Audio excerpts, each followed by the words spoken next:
was 19 or 20 years old, maybe 21. My best friend got killed in a car accident, and so I started thinking a lot about what was important in life.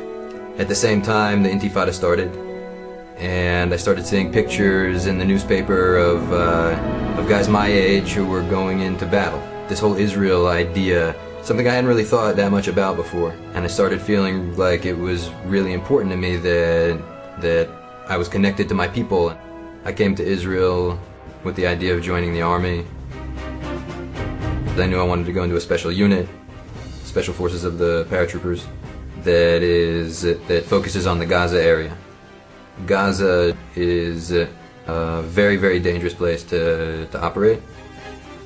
Has a lot of people who are very, very violent and would want nothing more than to see a lot of dead Jews.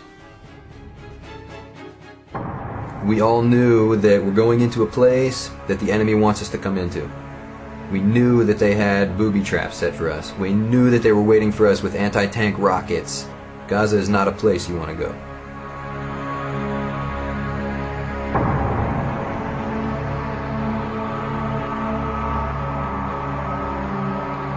Hundreds of soldiers all around us, and we're all getting ready to go inside, and tanks driving by, and chaos. 15 minutes, be ready to move out. Have your gear on you, paint your face, everything, you're ready to go. There's this line of soldiers, like as far as you can see, walking toward the border of Gaza. You get up to a certain point, and there's some soldiers standing on either side of the road, and they're asking each person who goes by, do you have your dog tags? I'm like, no, I don't have my dog tags. They write my name down, Ariel Siegelman, equals number 6624. Put one in your boot. Put one in your other boot. Put one around your neck. Because you know what dog tags are for. I gotta have one in one boot, one in the other boot, and one around my neck, because if they find pieces of my body somewhere and they don't know whose body it is, so now hopefully they'll be able to tell, oh, that's number 6624. Then we get to a point right at the fence where they stop us and stand us in a big semicircle, in a chet. Many, many men deep. Huge semicircle, because hundreds of soldiers, all of us with our faces painted. We're all standing there with all of our equipment on, all of our gear. Everybody's brain is buzzing, like trying to figure out what the heck's going on. So they hand us this little card, this laminated card. It says, Tefillah lifnei yetziah lekrav. The prayer for going out to battle. And there's this rabbi standing there in front of all of us, and he yells at the top of his lungs. And he says the psukim, right, like the statements in the Torah that the Kohen Gadol, the high priest, says to the nation before the nation goes off to battle. He says, you are the army of Israel, and you're going to war, but you will not be afraid, because God is going out to war with you. God is going to fight your battle for you. I think I speak for the other guys who were there. All that buzzing, all that like confusion that was going on, it was just like focus. We went into Gaza, and God went into Gaza with us.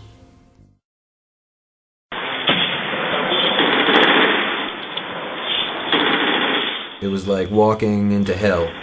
The world is full of explosions. The world is full of smoke. I mean, it was war.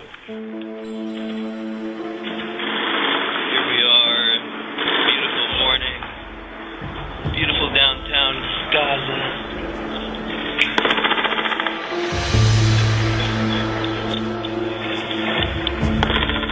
I would not have been surprised if there were dozens of dead men.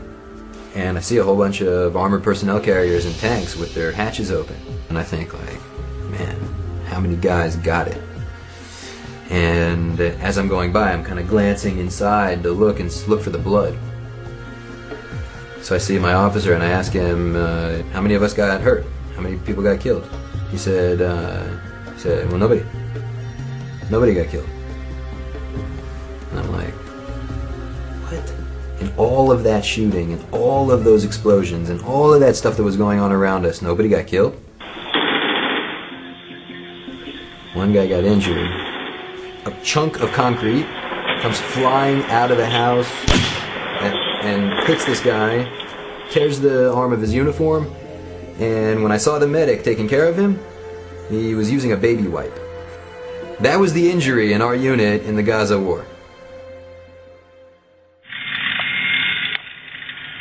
When we walked out of Gaza, as the sun peeked up over the horizon, there was this huge double rainbow in the sky with military vehicles, tanks driving by, and there's this euphoric feeling of knowing that, okay, so far, man, I survived.